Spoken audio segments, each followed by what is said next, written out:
ஈசனடி போற்றி. அன்பர்களே, சைவமும் வைணவமும் ஒரு காலத்தில் மல்லுக்கட்டி நின்றன. சிவன் பெரியவரா இல்லை விஷ்ணு பெரியவரா என்று பக்தர்கள் கடும் வாக்குவாதத்தில் ஈடுபட்டிருந்தனர். ஆனால் ஹரியும் ஹரனும் ஒண்ணு, அதை அறியாதவர் வாயில் மண்ணு என்று அவர்களுக்கு புரிய வைக்கப்பட்டது. இன்று சிதம்பரம் தில்லை நடராஜர் எதிரிலேயே தில்லை கோவிந்தராஜர் சந்நிதி இருப்பது போல பல சிவாவிஷ்ணு ஆலயங்கள் வந்துவிட்டன. இவற்றிற்கெல்லாம் அடிப்படையான ஆலயம் ஒன்றுண்டு. அந்த தனித்துவமான கோயில்தான் தென்காசி மாவட்டத்தில் சங்கரன் கோவில் என்ற ஊரில் அமைந்துள்ள ஸ்ரீ சங்கர நாராயணர் திருக்கோயில். தனது உடலில் ஒரு பாதி சிவனாகவும் மறுபாதி பார்வதி அன்னையாகவும் சிவன் காட்சியளிக்கும் தரிசனத்திற்கு அர்த்தநாரீஸ்வரர் என்று பெயர். அதுவே ஒரு பாதி சிவனாகவும் மறுபாதி விஷ்ணுவாகவும் கொண்ட திருக்கோலத்திற்கு சங்கர நாராயணன் என்று பெயர். சிவபெருமான் தான் பாதி விஷ்ணு பாதி என்று காட்சியளித்த இந்த திருத்தலத்தில் சங்கரரையும் நாராயணரையும் விட அதிக புகழோடு அதிகம் கொண்டாடப்படுபவர் இத்தலத்து அன்னை கோமதி அம்மன். ஏனென்றால் அவர் கடும் தவம் செய்த காரணத்தினாலேயே சிவபெருமான் இப்படி ஒரு அற்புத திருக்கோலத்தில் தரிசனம் அளித்தார். அன்னை கோமதி அம்மன் வேறு யாரும் இல்லை, அவளே பார்வதி, அவளே அன்னை பராசக்தி. உலகத்துக்கெல்லாம் அன்னையானவள் பராசக்தி. எல்லையற்ற சக்தி கொண்டவள் பராசக்தி. கேட்ட வரமெல்லாம் நல்கும் கருணை கொண்டவள் பராசக்தி. அப்படிப்பட்ட பராசக்தி தானே ஒரு வரம் வேண்டி சிவபெருமானை நோக்கி கடும் தவம் செய்தாள். உலக நன்மைக்காக அன்னை செய்த தவம் பயங்கரமான கடும் தவம். கூரான ஊசி முனையில் ஒற்றை காலில் நின்று தவம் செய்தாள். அப்படிப்பட்ட தவத்திற்காகத்தான் சிவபெருமான் சங்கர நாராயணராக காட்சியளித்தார். அப்படி அன்னை தவம் செய்த நிகழ்வுதான் ஆடி தபசு. தபசு என்றால் தவம். சிவபெருமான் சங்கர நாராயணராக திருக்காட்சி கொடுத்த மாதம் ஆடி மாதம் என்கிறது புராணங்கள். ஆடி மாதத்தில் நிகழ்ந்த தவம் என்பதால் ஆடி தபசு என்றாயிற்று. அந்த ஆடி தபசு தோன்றிய திருத்தலம்தான் இந்த சங்கரன் கோயில், சங்கர நாராயணர் திருக்கோயில். அந்த காலத்தில் சங்கன் பதுமன் என்ற இரு நாகர்கள் வசித்து வந்தனர். இதில் சங்கன் என்னும் நாகர் சிவபெருமான் மீதும் பதுமன் என்னும் நாகர் மகாவிஷ்ணு மீதும் அதீத பக்தி கொண்டவர்கள். இருவரும் சிவன் பெரியவரா விஷ்ணு பெரியவரா என்று தங்களுக்குள் அடிக்கடி வாதம் செய்து வந்தனர். ஒரு நாள் அதற்கு தீர்வு காண பார்வதி தேவியிடம் சென்று முறையிட்டனர்.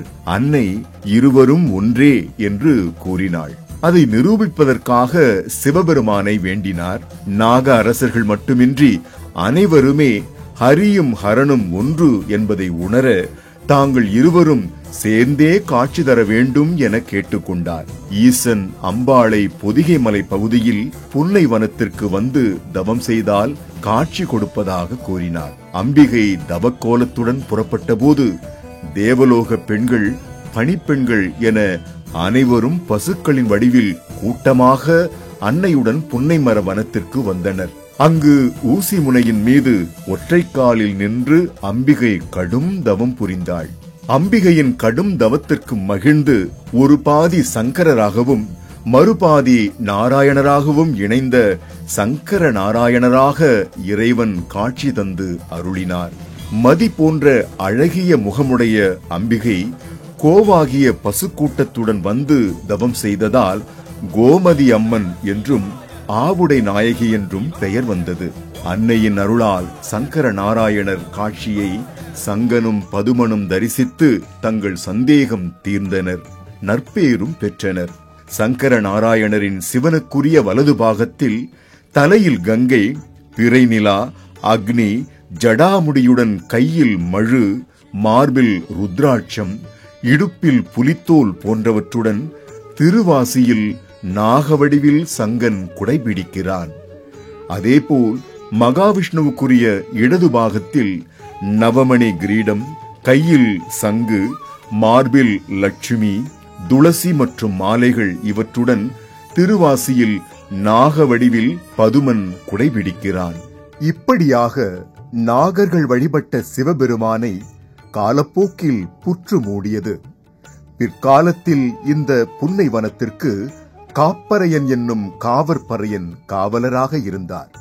உண்மையில் இவர் மணிக்கிரீவன் என்ற தேவன் என்றும், பார்வதி தேவியின் சாபத்தால் பறையனாகி புன்னைவன காவலராக இருந்தார் என்றும் கூறப்படுகிறது. கரிவலம் வந்தநல்லூர் பால்வண்ணநாதருக்கு புன்னை வனத்திலே ஒரு பூந்தோட்டம் இருந்தது. அதையும் இந்த காவற்பறையனே காவல் காத்து வந்தார். ஒரு நாள் தோட்டத்தில் மிக பெரியதாய் வளர்ந்திருந்த இந்த புற்றை கண்டார். அந்த புற்றை அவர் வெட்ட அதிலிருந்த பாம்பின் வாலும் வெட்டுப்பட்டது. அப்போது அவர் புற்றின் பக்கத்தில் சிவலிங்கம் இருப்பதையும் கண்டார். அதே சமயத்தில் மன்னர் உக்கிர பாண்டியர் அடுத்த வனத்தில் வந்திருப்பதாக அறிந்து செய்தி தெரிவிக்க ஓடினார். பொருணையாற்றின் கரையில் உள்ள மணலூரில் அரசாண்டிருந்த உக்கிர பாண்டியர் அடிக்கடி மதுரை சென்று மீனாட்சி அம்மையையும் சொக்கப்பெருமானையும் வழிபாடு செய்யும் வழக்கமுடையவர். காவற்பறையன் புற்றை வெட்டி சிவலிங்கத்தை கண்ட அன்று பாண்டியருடைய யானை கொம்பினால் தரையை குத்தி கீழே விழுந்து புரண்டது. பாண்டியர் ஒன்றும் செய்வதறியாது திகைத்து நின்றார். அப்போதுதான் காவற்பறையன் ஓடி வந்து அரசரிடம் செய்தி தெரிவித்தார். உக்கிர பாண்டியர் உடனே சென்று புற்றினையும் புற்றிடங்கொண்டாரையும் கூழைவாலினதாக்கிய பாம்பினையும் கண்டார். அப்பொழுது அந்த இடத்தில் கோயில் கட்டச் சொல்லி அசரீரி ஒலித்தது. சங்கர நாராயணரே அசரீரியாக கட்டளையிட்டதாக சொல்கிறார்கள். அதனால் உக்கிர பாண்டிய மன்னரும் அந்த வனத்தை நாடாக்கி அங்கு சங்கர நாராயணருக்காக இந்த அழகிய கோயிலை கட்டினார் என்பது தல வரலாறு.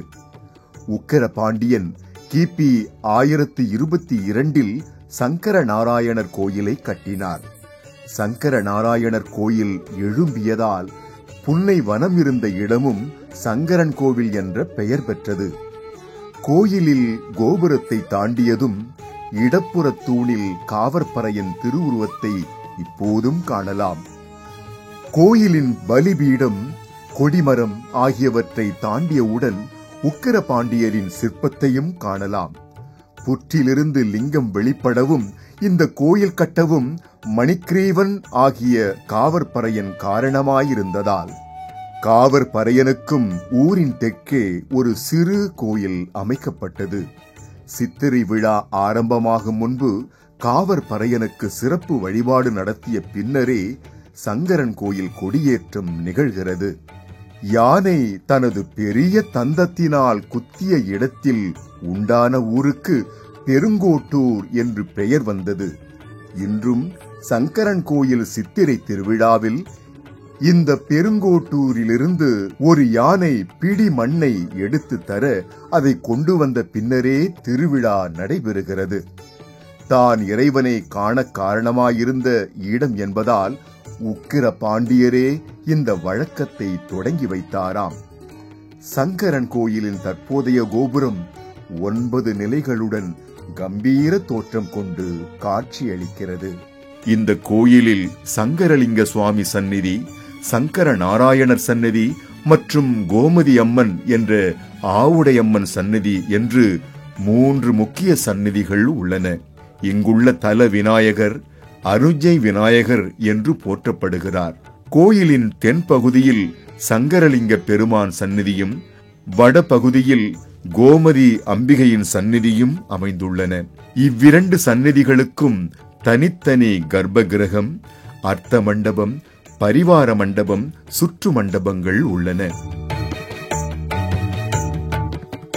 சங்கரலிங்க பெருமான் சந்நிதி முகப்பில் அதிகார நந்தி தன் மனைவி சுஜயா தேவியுடன் காட்சியளிக்கிறார். கர்ப்ப கிரகத்தில் சங்கரலிங்க பெருமான் கூடவே மனோன்மணி தேவியும் வீற்றிருக்கின்றாள். சங்கரலிங்க பெருமானின் மற்றொரு சிறப்பு, ஆண்டுதோறும் செப்டம்பர் மற்றும் மார்ச் மாதங்களில் 21, 22, 23 தேதிகளில் சூரிய ஒளி பக்தர்கள் தரிசனம் செய்யும் வாசல்கள் வழியாகவே நீள வாக்கில் சென்று லிங்கத்தின் மீது படர்கிறது.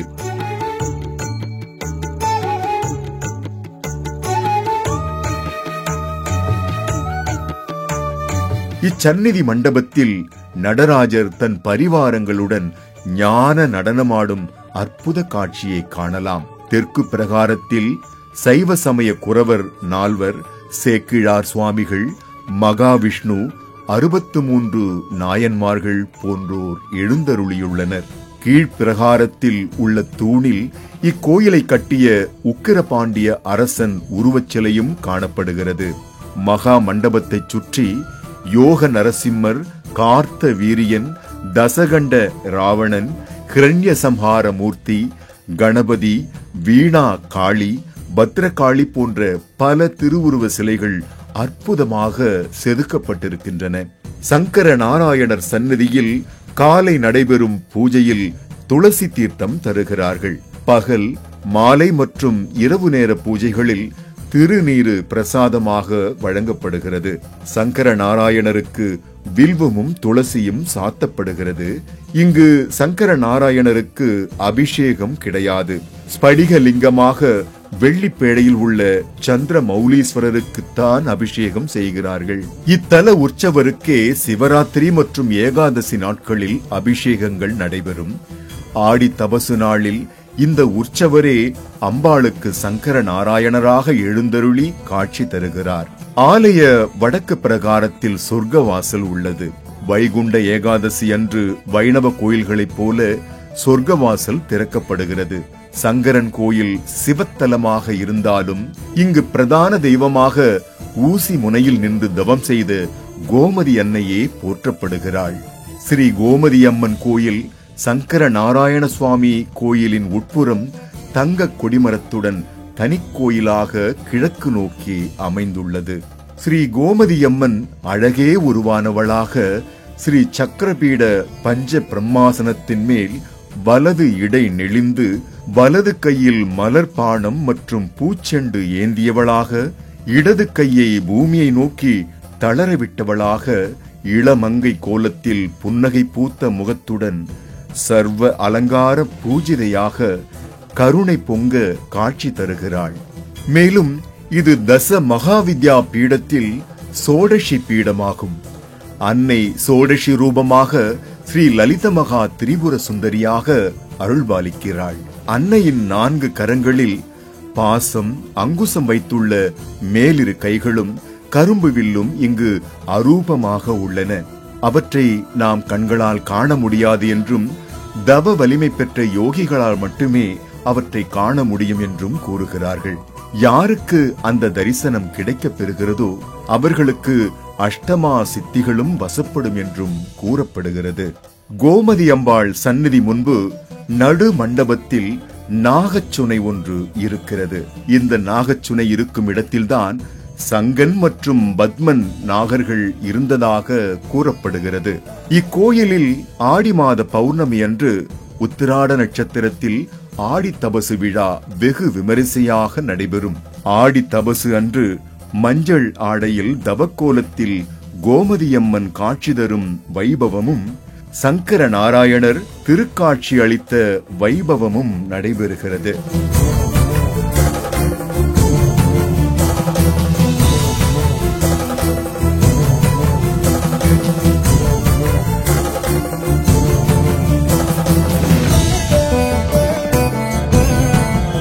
அம்பிகை தவமிருந்து சிவபெருமானை மணந்ததால் இத்தலம் திருமண தலமாகவும் உள்ளது. திருமண தோஷம், புத்திர தோஷம் உள்ளவர்கள் மாவிளக்கில் நெய் தீபம் ஏற்றி வேண்டிக் கொள்கிறார்கள்.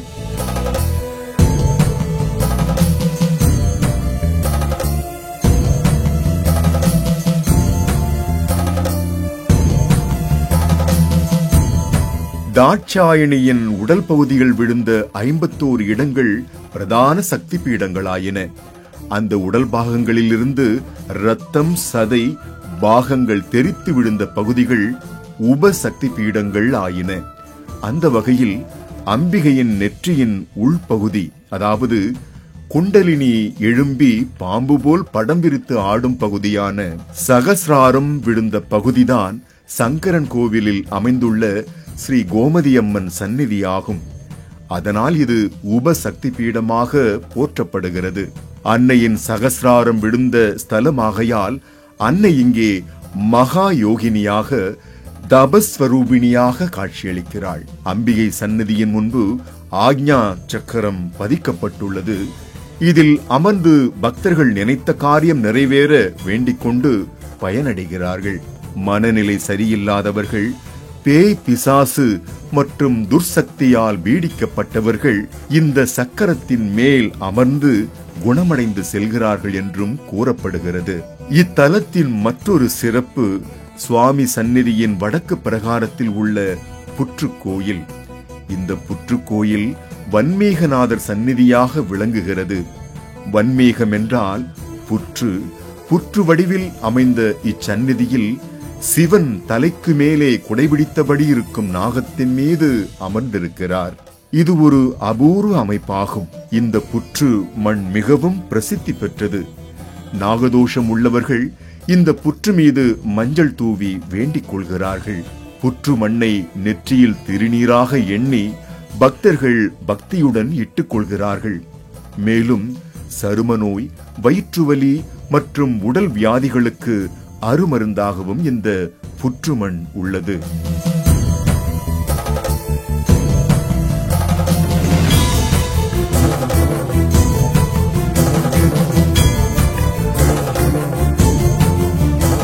நாகராஜாக்கள் வாழும் இந்த புற்று மண்ணை சிறிது எடுத்து வந்து மஞ்சள் துணியில் கட்டி வீட்டில் வைத்தால் பாம்பு, தேள் போன்ற விஷப்பூச்சிகள் அண்டாது என்ற ஐதீகம் உண்டு.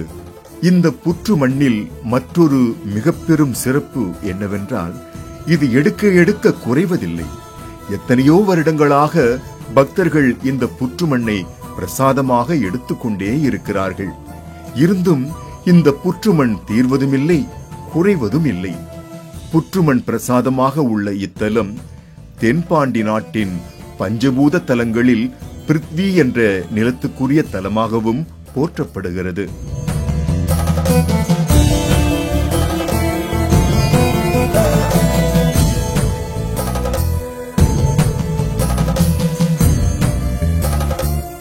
இங்கேதான் 18 சித்தர்களில் ஒருவரான பாம்பாட்டி சித்தர் ஜீவசமாதி அமைந்துள்ளது.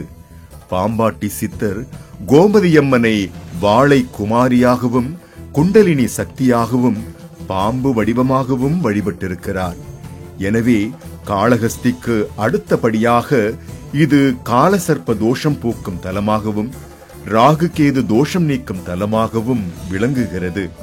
செவ்வாய் தோஷத்தை நீக்கி திருமண தடை அகற்றும் தலமாகவும் சங்கரன் கோவில் விளங்குகிறது. இத்தனை மகிமைகள் நிறைந்த ஒரு மகத்தான சிவாலயம் நம் தென்னாட்டில் இருப்பது நமக்கெல்லாம் பெருமை. தென்னாட்டிலேயே இருந்து கொண்டு இப்படிப்பட்ட சிவாலயத்தை தரிசிக்காவிட்டால் எப்படி? சந்தர்ப்பம் வாய்க்கும்போது கண்டிப்பாக சென்று தரிசிப்போம். அல்லது செல்ல வேண்டிய சந்தர்ப்பத்தை நாமே உருவாக்கி தரிசிப்போம். ஈசனடி போற்றியில் மற்றுமொரு சிவாலயத்துடன் மீண்டும் சந்திப்போம். ஈசனடி போற்றி.